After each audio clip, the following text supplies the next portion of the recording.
let's get to Jeff's mock draft. Jeff, last time you did this, you had Hendon Hooker, I believe, in the 3rd round. Yes. You had taken... I took Witherspoon at 6. You took Witherspoon at 6. Yep. You took... Who at 18? I forget. Bijan Robinson, didn't you? No. No, I took an edge. I think it was Miles Murphy. You took Miles Murphy. That's exactly who you took. 2nd round, you took Emmanuel Forbes, so you were very happy with doubling up on corners. And then Zach Charbonnet was pick 55, I believe. That was your exact board. Okay, let's see what you did this time. So I didn't trade back in this one either. I stayed at 6, and I'll explain my thought process to you. I'll explain my thought process to you. I'm going to shut the fuck up. I didn't trade back. I'm sitting there at 6, and who's available to me is Devin Witherspoon or C.J. Stroud, and I wasn't going to trade back. So I'm thinking to myself, okay, if we're investing in a pick at 6, should I just stay here and take a corner because simply I just should do that? Or do I take a chance on the 2nd-rated quarterback in the draft and somebody that, if he's there, you at least have to consider? I went ahead and said, you know what, let's do a hypothetical. We're going to take C.J. Stroud this draft. To invest at a quarterback at 6, this is the Rams pick. This isn't the Lions pick. This is the 2nd first-round pick you got in the Jared Goff trade. You're not going to have one next year. So in my thought process, knowing that Jared's probably going to ask for an extension, and it might be a hefty extension, I at least want some sort of plan. And I got one. C.J. Stroud. He can sit behind Jared Goff. I didn't even have to trade up to get him. I stayed there, took C.J. Stroud. However you feel about him, that's fine. But look what the value I got afterwards. That's the big key. Because you're saying, well, Jeff, we need corners. Hold on. Kalijah Kancey at 18. Fell right in my lap. I didn't think twice. There wasn't really any good corners. Gonzalez, Witherspoon, Joey Porter all went. So I went with Kalijah Kancey at 18. Stayed put at 48. I took Garrett Williams, cornerback out of Syracuse. Pretty good corner, by the way. Wanted to address the position. Didn't trade up to get Emmanuel Forbes. I would, but I didn't want to do any trades in this draft. Just wanted to stay put.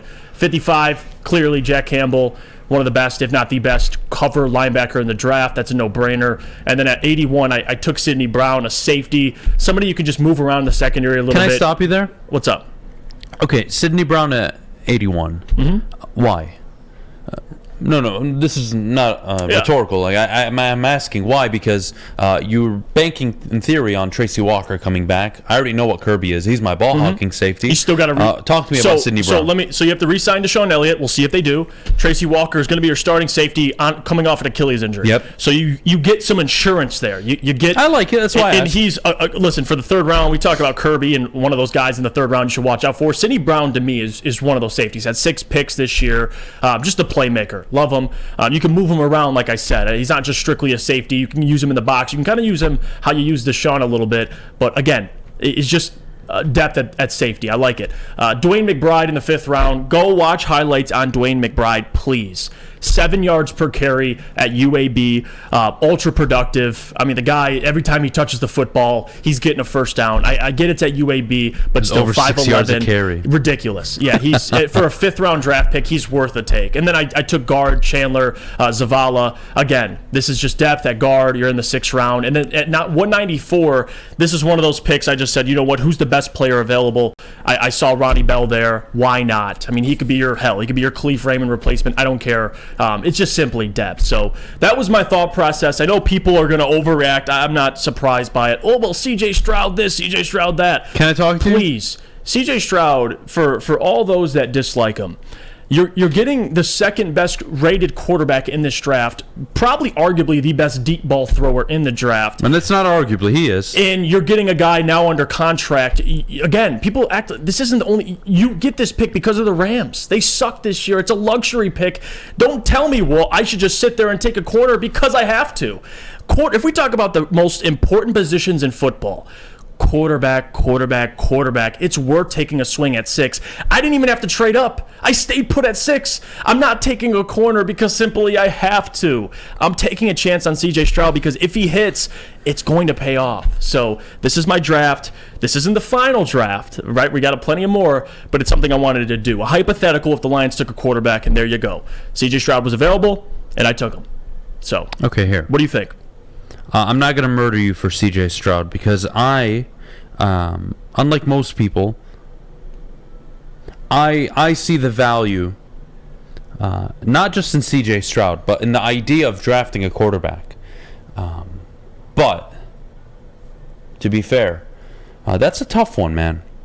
Drafting Stroud on any board you do, whether you trade back, you get more picks, he falls, it doesn't matter. It's always going to be a tough sell because he's not going to be on the field in 23, right?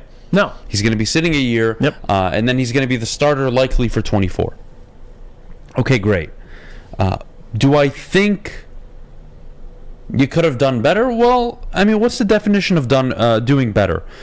Garrett Williams in the second round, solid pick, man. Very solid pick. Kalijah Kancey at 18 is a steal. You know how I feel about the kid. Jack Campbell, nothing wrong there.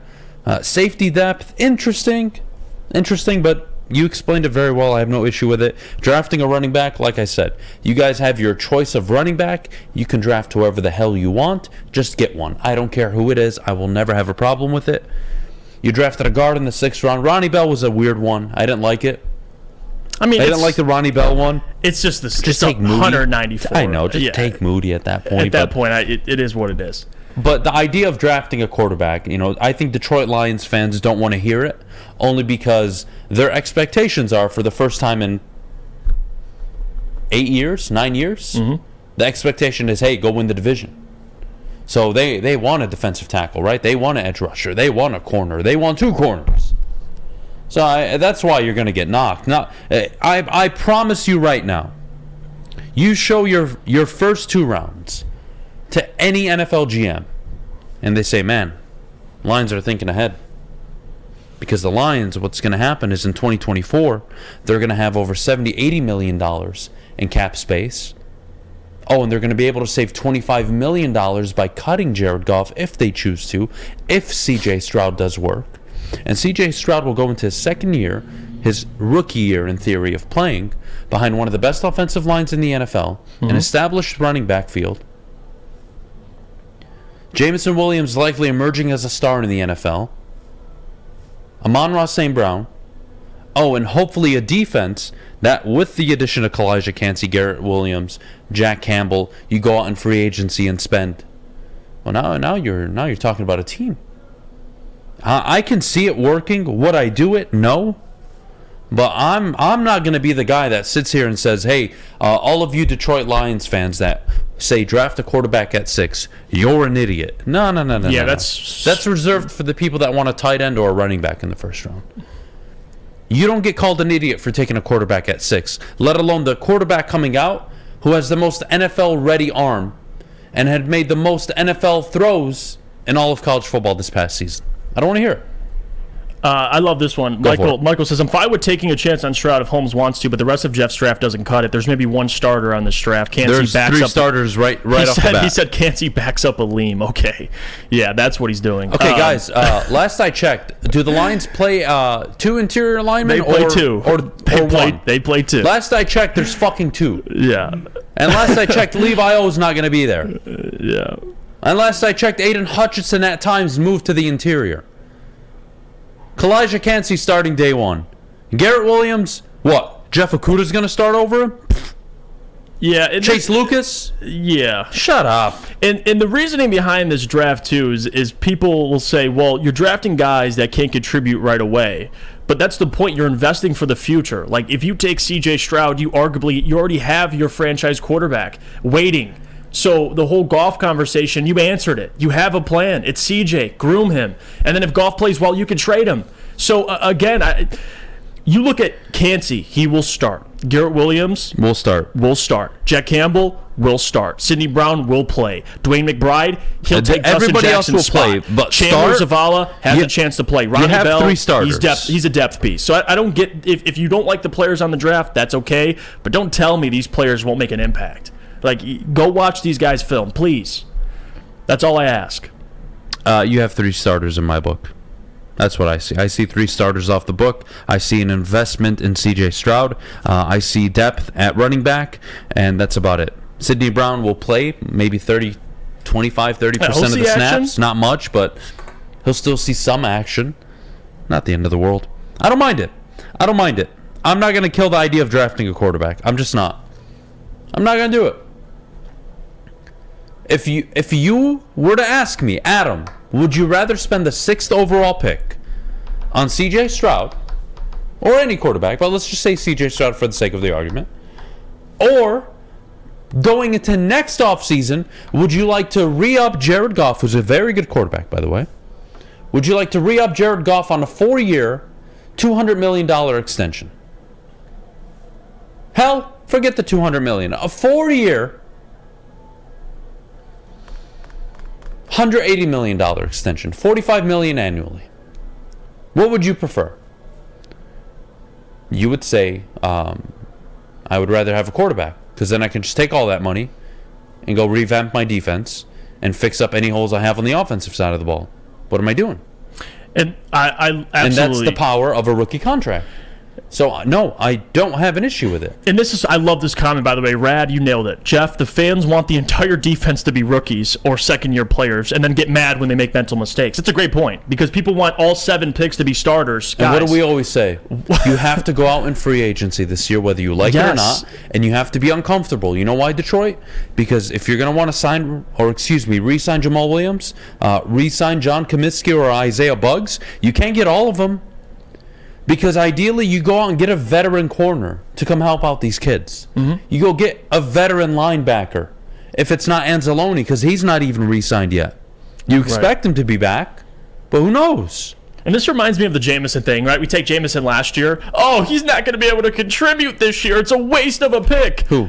Last year, most Lions fans. And then now you look into this year. Oh, I can't wait till Jameson Williams sees the field. Guys. The offense was top 5 How many games even you win without last year? Jameson Williams. So stop talking to me about you want every single pick in the draft to contribute right away. Guys, it's just not going to happen. How many games did you win last year?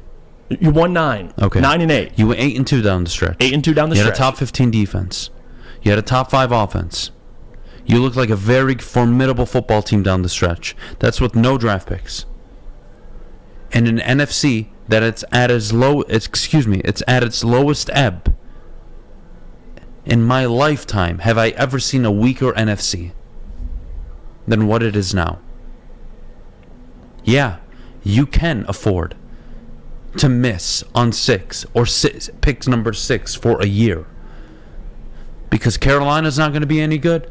New Orleans will be average. Tampa Bay won't be any good. You name me the teams. You're worried about the Bears? No. The Vikings will be a 9-10 win team. The Packers, not worried about them. The Rams will be average. 9-10 wins at best, if they're lucky. Arizona's not going to be any good. Seattle aren't going to repeat what they did last year with Geno Smith. It's not going to happen. I don't care how well they drafted. Niners, Eagles, yes, they're going to be some of the best teams in the NFC. Of course they are. Cowboys are going to be up there. Yes, they're super talented. Washington, they're going to fall off their asses here. Who else is there? Tell me. And again, I want the Lions to be contending for a long period of time. I don't want to be where the Jets are and you draft your Zach Wilson, doesn't work out, and now you're kind of sitting here going, all right, who's available? Derek Carr, have Jared Goff. Rodgers. You can sit him for a year.